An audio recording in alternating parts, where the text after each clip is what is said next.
Mesdames et messieurs, je suis ravie de vous accueillir ici au ministère des Outre-mer et vous êtes venus nombreux à cette cérémonie pour témoigner votre respect, votre amitié, votre admiration pour Fabrice Rosalie Di Falco. C'est juste un nom qui chante.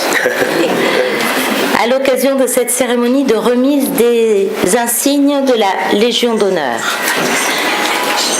Ce moment est un moment unique dans la vie d'un citoyen. Il vient distinguer, Monsieur Di Falco, votre talent, votre réussite et vos engagements. C'est un honneur pour moi de vous remettre la Légion d'honneur. C'est un honneur, mais également un plaisir, tant vous êtes investi pour l'art, pour la culture et pour les Outre-mer. Si je devais trouver un fil conducteur à votre parcours, je choisirais la passion. Ça va ? Tout à fait. Bon. Toute votre vie, vous vous êtes consacré avec enthousiasme, avec générosité à l'art lyrique. C'est cette vie de passionné que nous distinguons ensemble ce matin. Originaire de Fort-de-France, en Martinique, vous révélez très tôt un don prodigieux. Vous êtes doté d'une voix exceptionnelle. On va l'écouter tout à l'heure. Vous dites « J'ai une voix de femme dans un corps d'homme ». Cette voix unique et déroutante que vous possédez, une voix plus habituellement attribuée aux femmes, fait de vous un artiste entièrement à part, singulier, remarquable. Votre talent sera soudain mis en lumière lors d'une rencontre fortuite avec la célèbre cantatrice américaine Barbara Hendricks. J'aurais tant aimé, moi aussi, mais bon. Je ne chante pas, donc voilà. Tout s'explique, non mais il vaut mieux pas.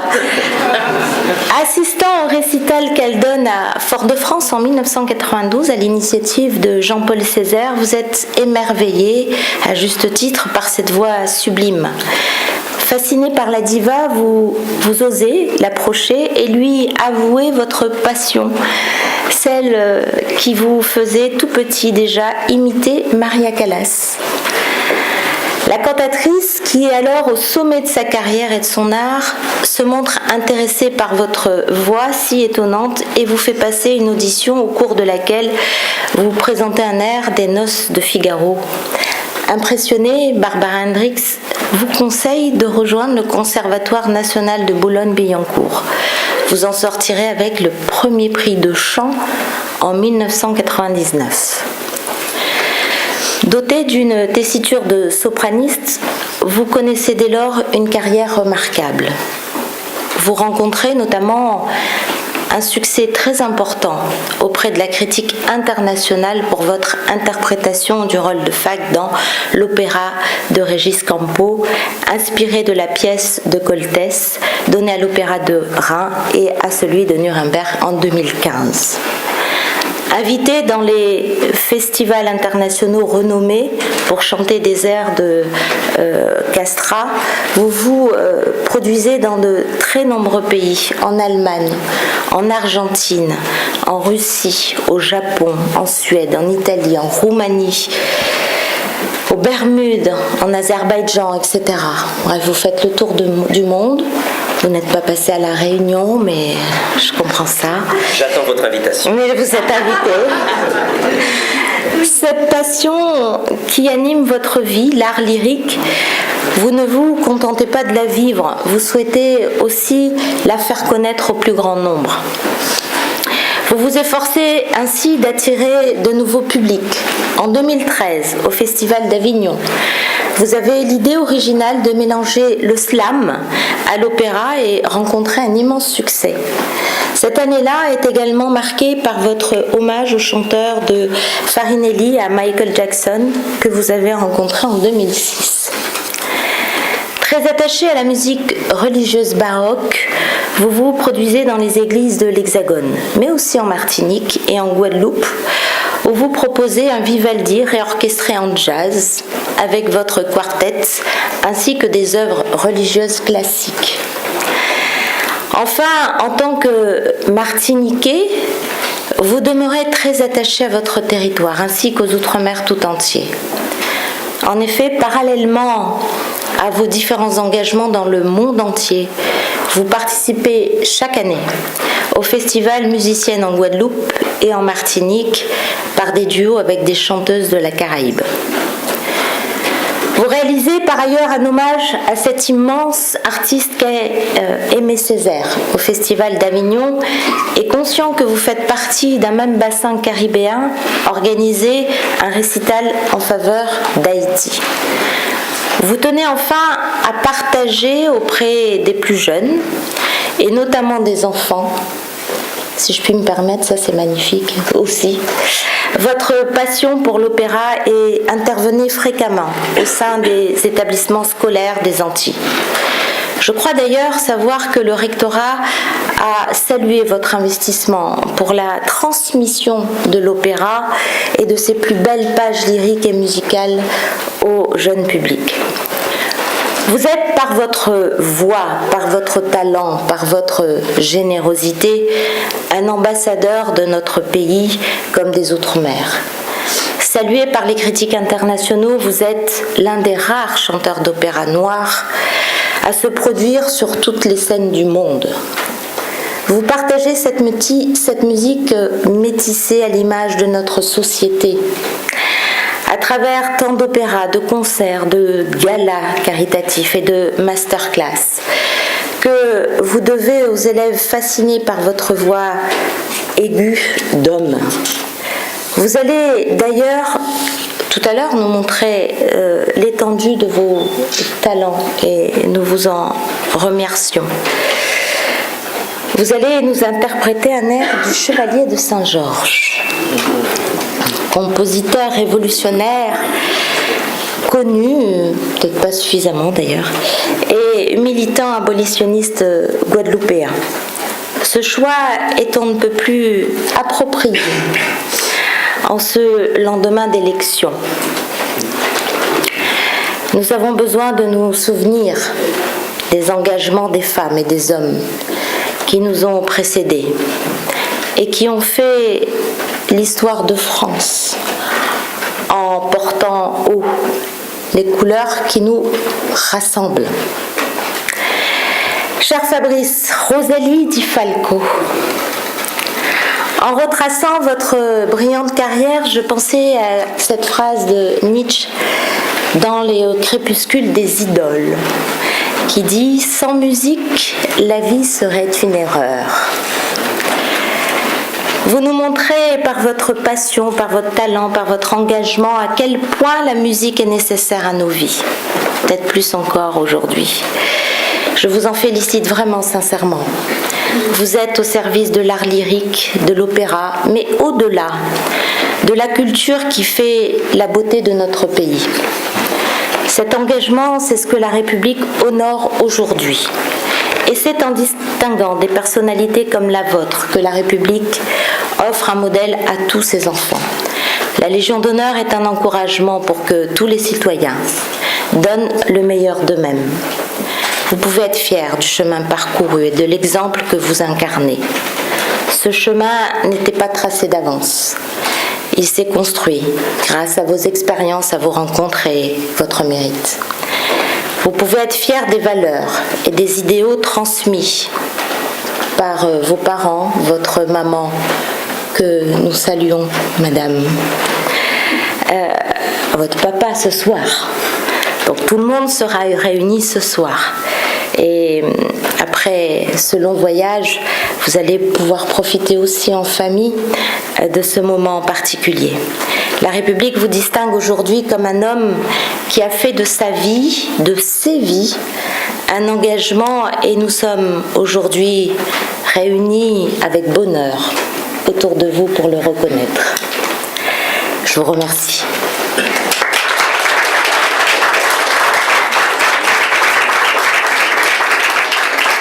Venez que je parle toi. Que je ne me trompe pas, voilà. Monsieur Fabrice Rosalie Di Falco, au nom du Président de la République et en vertu des pouvoirs qui me sont conférés, nous vous faisons chevalier de l'Ordre national de la Légion d'honneur.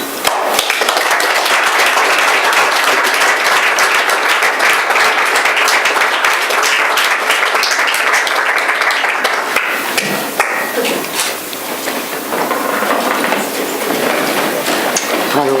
Merci beaucoup.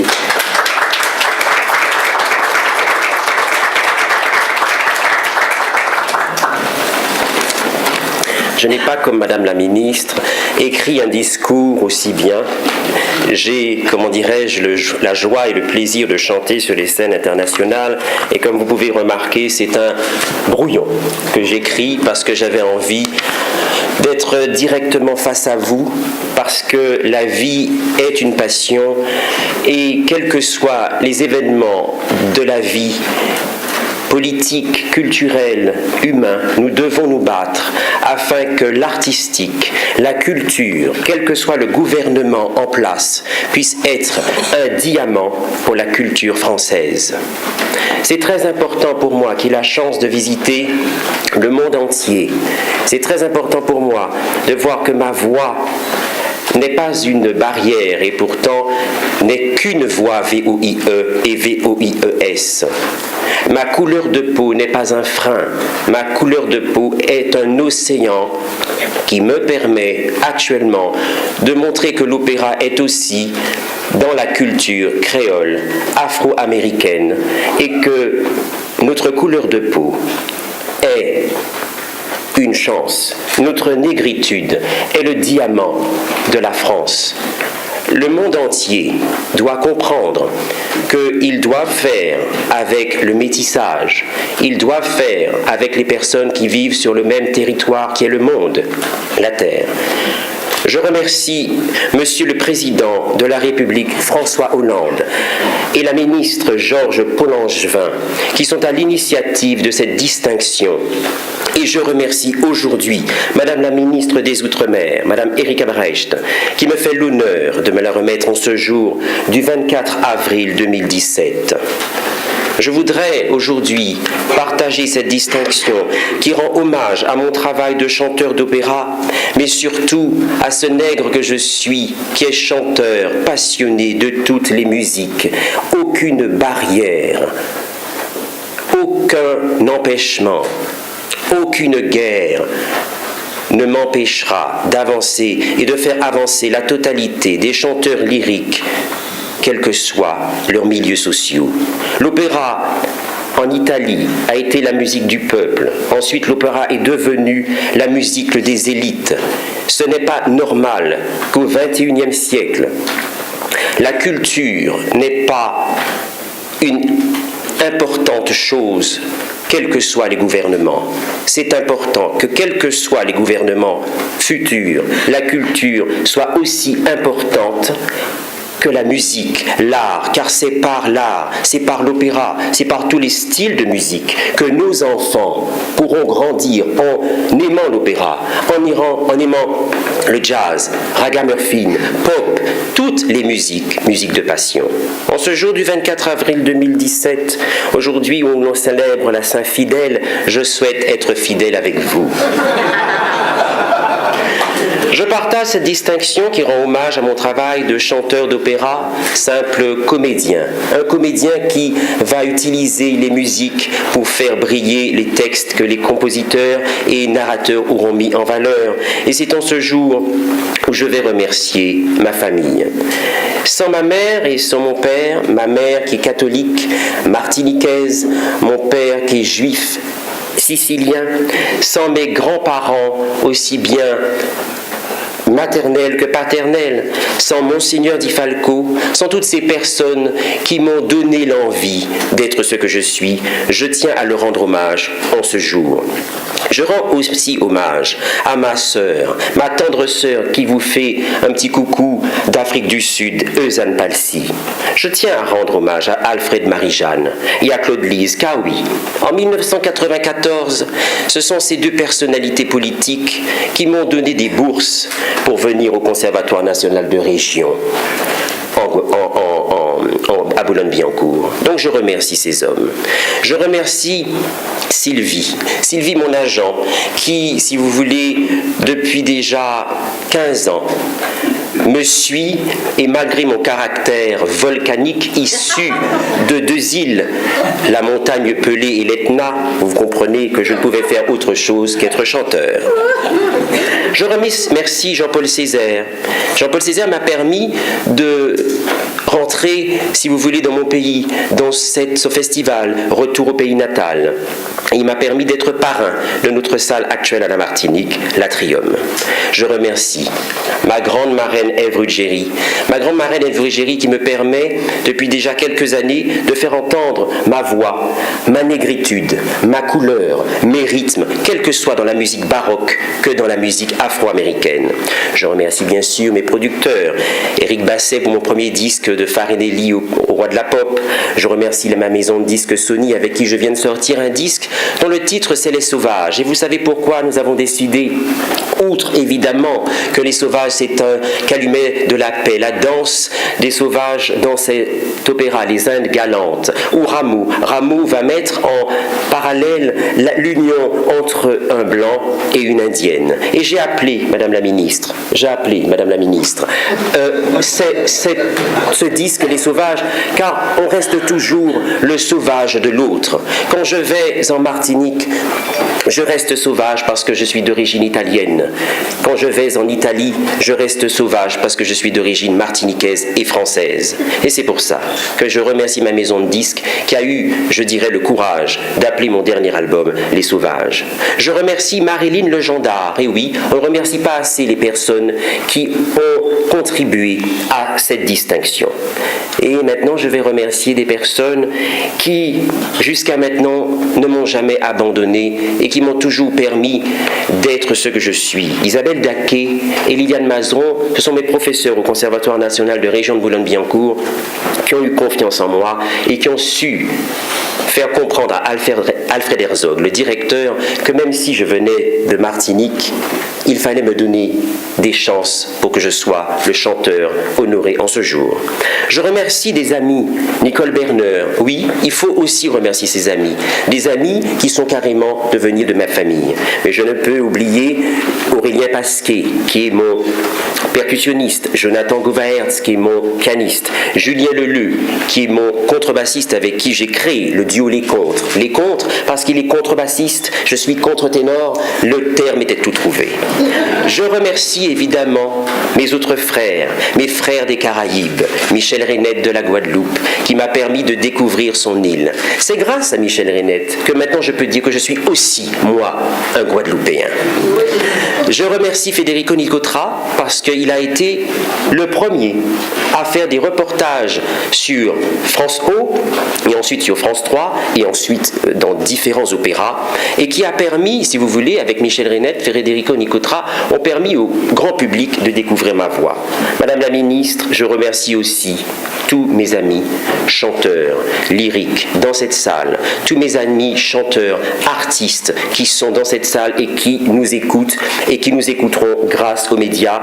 Parce que Madame la Ministre, je tiens à dédier cette distinction pour tous ceux qui n'ont pas la chance d'être à ma place aujourd'hui. C'est aujourd'hui important que des artistes puissent être honorés, des artistes puissent être entendus, quels que soient les nouveaux gouvernements.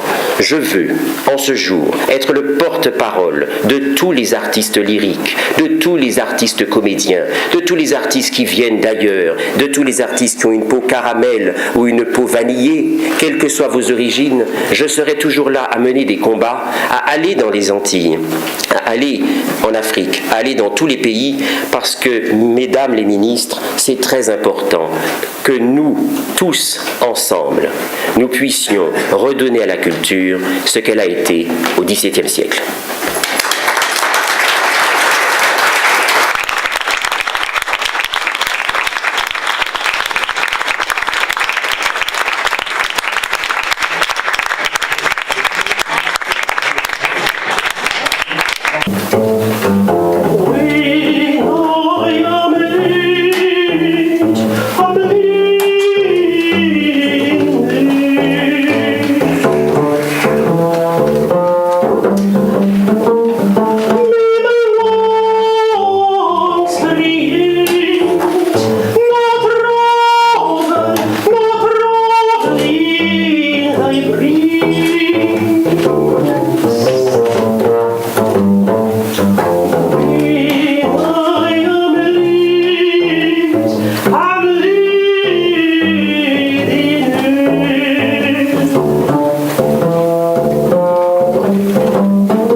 Restez connectés aux Outre-mer avec outremernews.fr.